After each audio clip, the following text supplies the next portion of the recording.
हे guys, जय Shri Krishna and welcome back to my channel. So as you know कि हमने chapter 3 start किया था, दैट इज़ इनसाइडर ट्रेडिंग। और उसमें हमने इनसाइडर ट्रेडिंग का मीनिंग, कैरेक्टरिस्टिक्स, इंट्रोडक्शन वो सब हमने पढ़ा था। इस वीडियो में हम पढ़ेंगे कि इनसाइडर ट्रेडिंग को इंडिया में कैसे रेगुलेट किया जाता है। तो एज यू नो कि इनसाइडर ट्रेडिंग एक मोस्ट वायलेंट क्राइम है। तो इन्वेस्टर्स के इंटरेस्ट को प्रोटेक्ट करने के लिए, जिनके पास कोई भी एक्सेस नहीं है इनसाइड इंफॉर्मेशन का कंपनी की, तो उनके इंटरेस्ट को प्रोटेक्ट करने के लिए इनसाइडर ट्रेडिंग को प्रोहिबिट किया गया है और कुछ प्रोहिबिशंस उस पर लगाई गई हैं। और जो प्रोहिबिशन है अगेंस्ट इनसाइडर ट्रेडिंग, वो हेल्प करती है कि हम इंश्योर करें फेयरनेस को, अचीव कर सके इंफॉर्मेशन सिमेट्री को, एंड अल्टीमेटली जो मार्केट एफिशिएंसी है उसको भी अचीव करें। तो अगर हमें प्रोहिबिट करना है इनसाइडर ट्रेडिंग को, तो उसके लिए कुछ रेगुलेशंस लानी पड़ती है, राइट।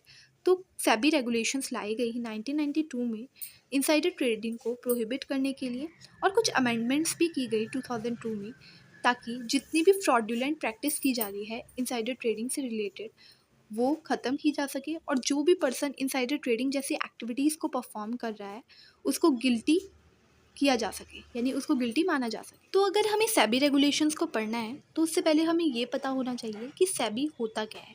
सेबी का मतलब है securities and exchange board of India, और securities and exchange board of India को अप्रैल 12 1992 में इस्टेब्लिश किया गया था। इसका हेड ऑफिस मुंबई में है और branch office Delhi, Kolkata and Chennai में है। अब क्या ऑब्जेक्टिव से सेबी को इस्टेब्लिश करने की? सबसे पहला ऑब्जेक्टिव था कि हमें इन्वेस्टर की इंटरेस्ट को प्रोटेक्ट करना है, प्रमोट करनी है development of securities market, and regulate करना है सिक्योरिटीज मार्केट को। अब क्या क्या सेबी गाइडलाइंस हैं जो कि प्रोहिबिट करती है इनसाइडर ट्रेडिंग को? तो SEBI guidelines basically two types की हैं। एक तो जो 1992 में लाई गई थी, दूसरी जो 2015 में लाई गई थी। तो सबसे पहले हम पढ़ेंगे सेबी गाइडलाइंस रेगुलेशंस 1992। तो रेगुलेशन 1 क्या कहती है कि प्रोहिबिशन ऑन डीलिंग, कम्युनिकेटिंग और counselling on matters relating to insider trading, यानी इनसाइडर ट्रेडिंग से रिलेटेड जितने भी मैटर हैं, अगर उसमें कोई भी पर्सन डील करता है या कम्युनिकेट करता है तो वो गिल्टी माना जाए। अब रेगुलेशन 1 में कुछ और बातें भी कही गई हैं कि no insider shall either on his own behalf or on behalf of any other person deal in securities of a company listed on any stock exchange when in position of any unpublished price sensitive information, यानी कोई भी इंसाइडर जिसके पास unpublished price sensitive information है company की, वो या तो अपने बिहाफ पर या फिर किसी और पर्सन के बिहाफ पर कंपनीज की लिस्टेड सिक्योरिटीज में डील नहीं कर सकता, राइट। अब सेकंड पॉइंट क्या कहता है कि वो पर्सन यानी वो इंसाइडर जिसके पास अनपब्लिश प्राइस सेंसिटिव इन्फॉर्मेशन है, अगर वो किसी भी पर्सन को उस इन्फॉर्मेशन को कम्युनिकेट करता है, चाहे वो अपने फ्रेंड्स को करता है या अपनी फैमिली को करता है, डायरेक्टली या इनडायरेक्टली, तो वो पर्सन जिसको वो कम्युनिकेट कर रहा है वो भी इनसाइडर ट्रेडिंग में, यानी जो भी सिक्योरिटीज़ है कंपनी की उसमें डील नहीं कर सकता, उसके ऊपर भी प्रोहिबिशन लगाई गई है। अब रेगुलेशन 1 भी दो टाइप्स की होती हैं, एक तो है रेगुलेशन 1A, दूसरी है रेगुलेशन 1B।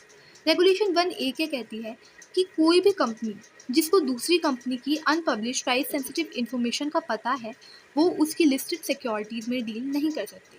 यानी मान लो अगर कंपनी ए है और उसको कंपनी बी की प्राइस सेंसिटिव इन्फॉर्मेशन का पता है, तो कंपनी ए कंपनी बी की सिक्योरिटीज़ में डील नहीं कर सकते। रेगुलेशन 1A किन किन केसेस में अप्लाई नहीं होगा उसके बारे में हम रेगुलेशन 1B में पढ़ते हैं।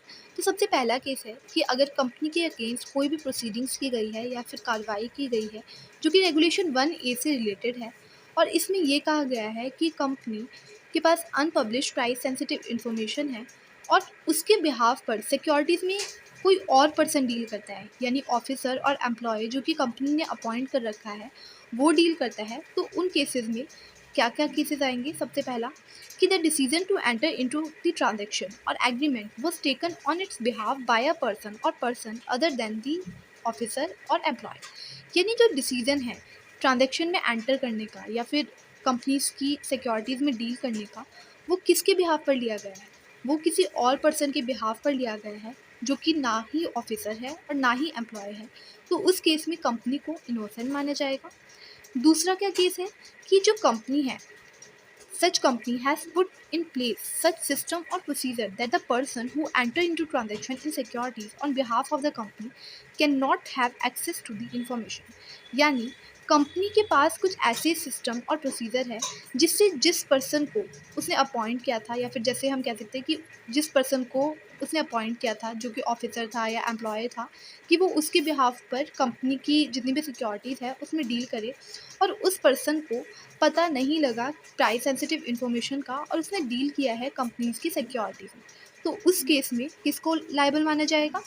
कंपनी को लायबल नहीं माना जाएगा, बल्कि उन पर्सन्स को लायबल माना जाएगा जो कि अदर ऑफिसर्स या फिर अदर एम्प्लॉयज़ हैं, जिनको कंपनी ने कोई भी पावर नहीं दे रखी थी कि वो ट्रांजैक्शन में डील करें। अब थर्ड पॉइंट क्या कहता है कि वो इन्फॉर्मेशन, यानी वो प्राइस सेंसिटिव इन्फॉर्मेशन जो कि उस पर्सन को कम्युनिकेट नहीं की गई, जो कि एक्चुअली में कंपनी के बेस पर डिसीजन लेता है, कंपनी के बिहाफ पर डील करता है, तो उस केस में भी कंपनी को लायबल नहीं माना जाएगा।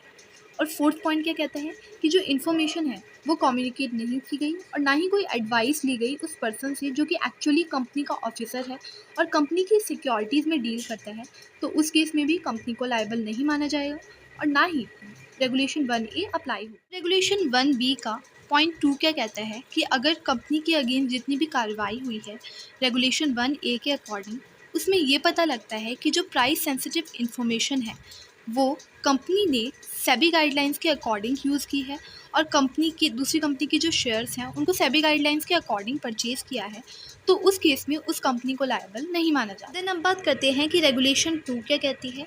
रेगुलेशन 2 बात करती है violation of provisions relating to insider trading, यानी इनसाइडर ट्रेडिंग से रिलेटेड जितने भी प्रोविजंस सेक्शन 1A या फिर रेगुलेशन 1A और रेगुलेशन 1B में दिए गए हैं, अगर उनको वॉयलेट किया जाता है कंपनी के द्वारा या फिर किसी भी पर्सन के द्वारा, तो वो गिल्टी माना जाता है। वहीं रेगुलेशन 2A क्या कहती है? Power to make inquiries and inspection. ये बात करती है कि अगर बोर्ड को ऐसा पता लगता है कि किसी भी पर्सन ने कंपनी के प्रोविजंस का या फिर रेगुलेशंस का वॉयलेशन किया है, तो उसके अगेंस्ट इंक्वायरी की जाएगी, और अगर वो पर्सन गिल्टी माना जाता है तो उसको पनिशमेंट भी दी जाए। तो रेगुलेशन 2A का सेकंड पॉइंट क्या कहता है कि जो बोर्ड है वो चाहे तो एक या एक से ज़्यादा ऑफिसर्स को अपॉइंट कर सकता है बुक को इंस्पेक्ट करने के लिए, और जितने भी रिकॉर्ड्स हैं इनसाइडर के उनको इंस्पेक्ट करने के लिए, और अगर ये पता लगता है कि जो इनसाइडर है वो किसी भी तरह की इनसाइडर ट्रेडिंग में इन्वॉल्व है, तो उसको गिल्टी माना जाता है। So that's it for today. अगर आपको मेरी वीडियोस पसंद आई हो तो must like share and subscribe to my channel, and अगर कोई भी डाउट हो तो यू कैन कमेंट डाउन, और इससे आगे वाली जितनी भी रेगुलेशंस हैं वो हम नेक्स्ट पार्ट में कंटिन्यू करेंगे। तो थैंक्स फॉर वॉचिंग।